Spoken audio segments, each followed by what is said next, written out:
Hi, ladies and gentlemen. Hello, world. Hello, Kenya. My name is Jesse Aimon Ekonaze, also known as Jesse Jesse.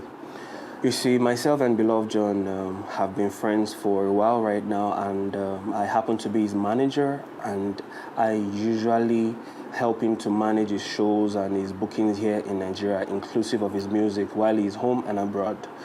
And sadly, we lost Beloved John to a supposed gas accident.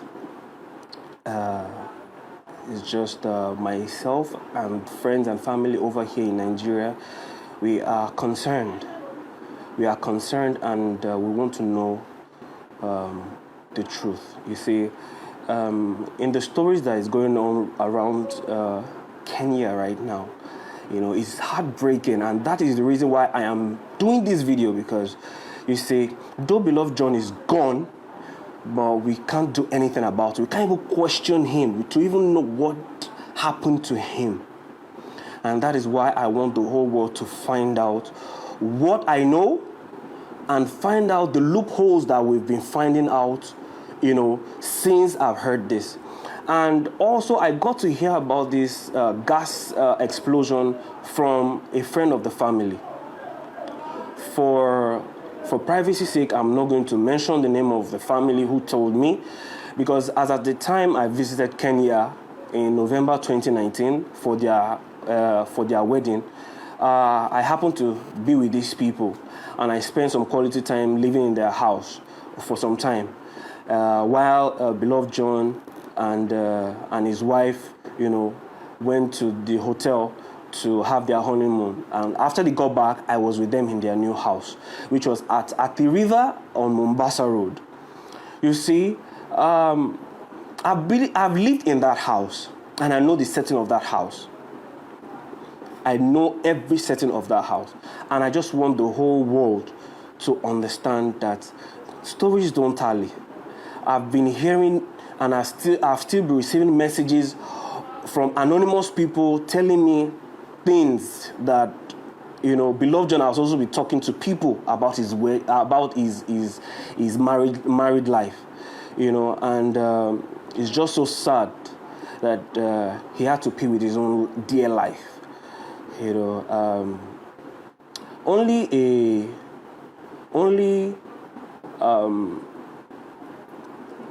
a guilty soul will find these as accusations.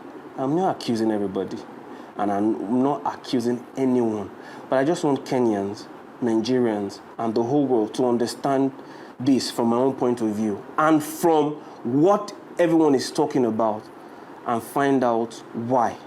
You see, Beloved John is a very smart person and he's not stupid. Though he's not a saint, but Beloved John is a very lovable person. He's a gentle soul. You cannot be around him and not love him. The only, you know, issue he had, you know, is going ahead with the dream of trying to find happiness. I think that was his only, you know, where he missed it. And you see, when this friend of mine, where I stayed with in Kenya, told me about Beloved John and said he was in a gas accident, I asked the question, who was with him? Who was with him? Immediately, I chatted up Ruth Matete. I called, she didn't pick up, so I chatted her. I said, please, what happened to John? And the next thing she said was, everything was okay. I said, I just heard he had an accident, a gas accident. The next thing she asked was, who told you? And immediately I told her, oh, this was the person that told me. She only gave me a thumbs up, and she didn't say any other thing else, which was around April the 2nd. I have the screen munchies of all this, and if you guys are in doubt, I can actually attach all this, you know, to this video, which I think I should. So immediately she found out that I knew about this gas accident. I inquired further, like, what's happening to John afterwards. I didn't get any response from Ruth or from whoever. Not until yesterday, which was April 12th, when she called me and said, "Oh, Jesse, my husband is gone. My husband is gone." And that was just it. And I asked the question again. When this gas accident happened, who was with him? Who was at home? Until our friend, Angie, who is our PA, now picked up the phone again and said, yes, that both of them were in the house, alone. Okay, so I don't doubt that. You see, truth is, everyone is you can come at me for whatever reason you have. I won't blame you. You see, celebrities in Kenya and all around the world are, saying condolences and saying kind words to this, but I don't think some people are a saint either. You see, Belovedjohn'S marriage was never rosy. Ruth Matete, you can look at me in the eyes and tell the whole world the truth. You were very violent with Belovedjohn. You have stabbed him not once, not twice, not the third time.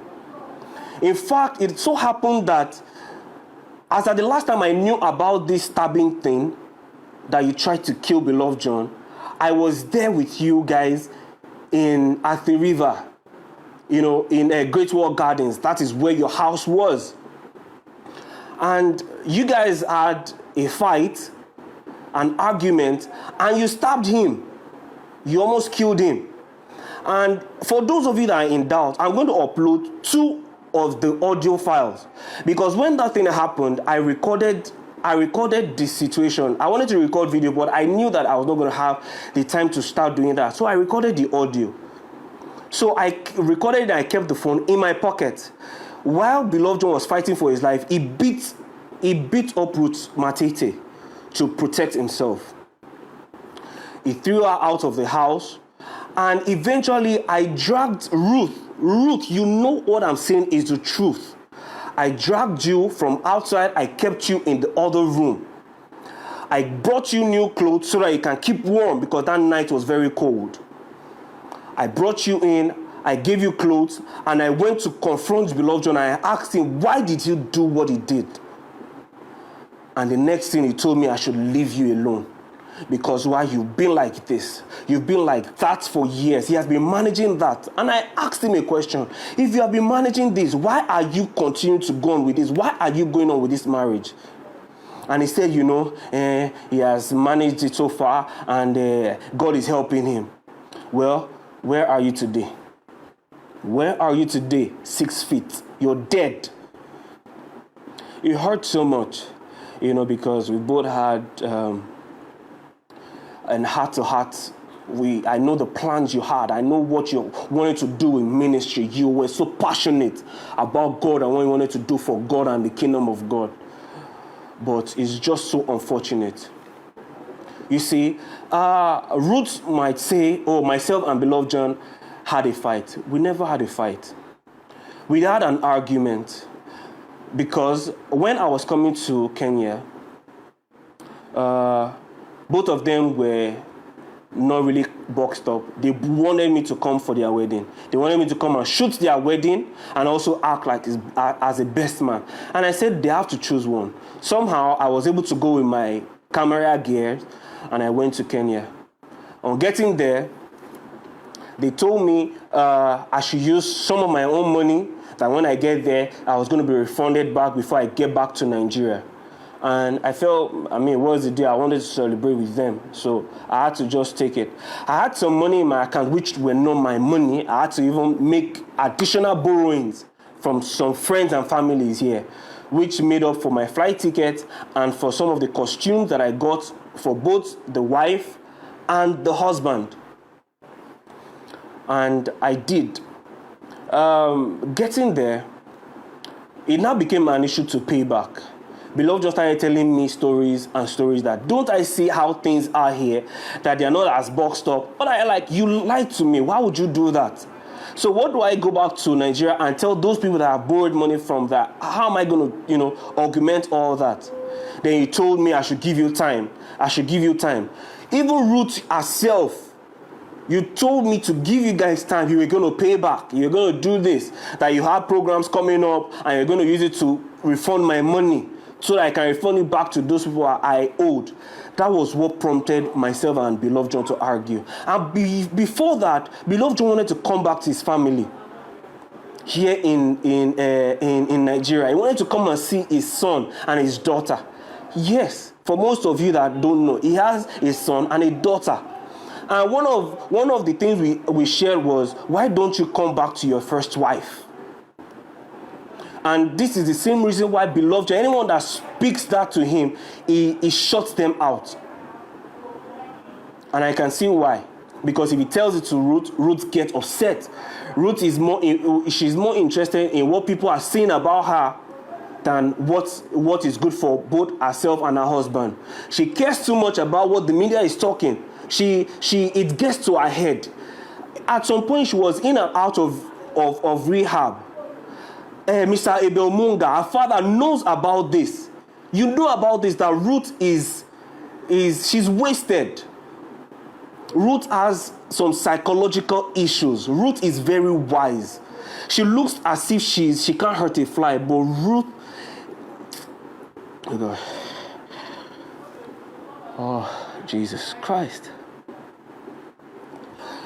And when you now wanted to tell the elder brother what happened, you said Beloved John was rushed to the ICU unit because he had an appendix. When you found out that one would not hold ground, you now later opened up to him and started telling him he had a gas explosion accident. Ruth, the set of people that were trying to get in contact with Beloved John, you shut them out. You were only telling people he's doing fine. You sent a broadcast and message to people so that you can solicit for money and start using your baby, as an alibi to get funds and say you needed money for surgery. There are certain things for me that were not right. First, your husband had an accident. You didn't tell anybody. You didn't tell his family. You didn't inform his family. You didn't give accurate information on what led to what to his family here in Nigeria. You didn't give accurate information on his health status part-time to his family here in Nigeria.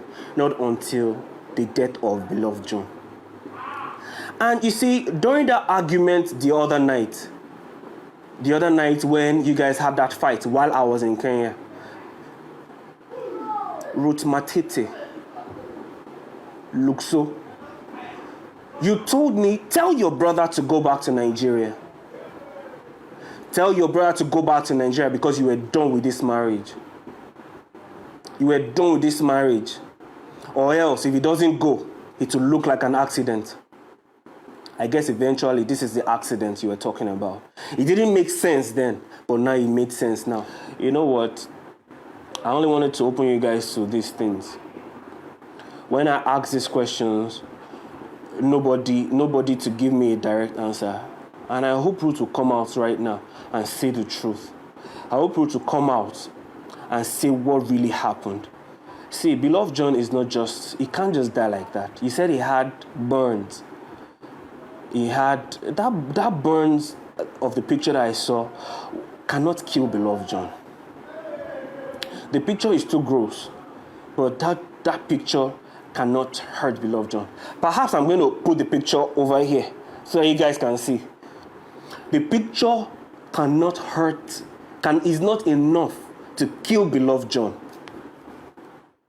But you see, I leave it to you guys to decide.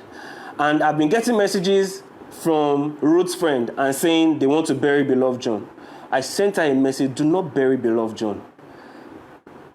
There is a postmortem that was supposed to go ahead, on Wednesday to really verify what is going on or what killed Beloved John. If you bury Beloved John without the real thing, Nigerians will hold Kenyans responsible.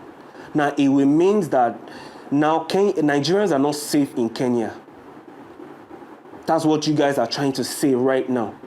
And if that is what the case is, then too bad. If we Africans cannot vouch for ourselves, is it what is going to now become? That Kenyans are not welcome in our own country? Don't get me wrong. I enjoy Kenya. Kenya people are beautiful people. Kenyans are the most lovely people on earth. Kenyans are the ones that opened their doors. I bought it in Matatu. That's what you guys call bus. I bought it in Matatu. I was going to Ngong Road or something, or whatever it's called, to a church one time to worship. And I didn't know how else to go. I bought it in Matatu. I didn't know how to speak Swahili. But I told them where I was going to. People were the ones vouching for me. Oh, you've not gotten there. They were telling the bus conductor that, oh, I was going to get highlight here. I was going to highlight here. You guys are lovely people. And I just want to put it to you guys. There's something that is not making sense. Find the truth for yourself. Find the truth for yourself. Mr. Abel Munga, I respect you so much. I love you so much. You know that. You can attest to this thing, that your daughter actually has something to hide. But right now, I just want, this video to go out. And I pray that justice, is being held for Beloved John. Because this is not just natural at all. This guy had so much to give. I'm just going to pen down here. If anybody wants to ask me anything, I think you already know who to ask the questions. Don't ask me. Ask the person that is involved, that was there alone, that ran out instead of helping the husband to cover the burns, that ran out to meet neighbors. Your husband is on fire, you run out to meet neighbors to look for help. Does that even make any sense? Ladies and gentlemen, I want to beg you. I beg you in the name of God and what you love the most. We all just need answers for Beloved John. God bless you.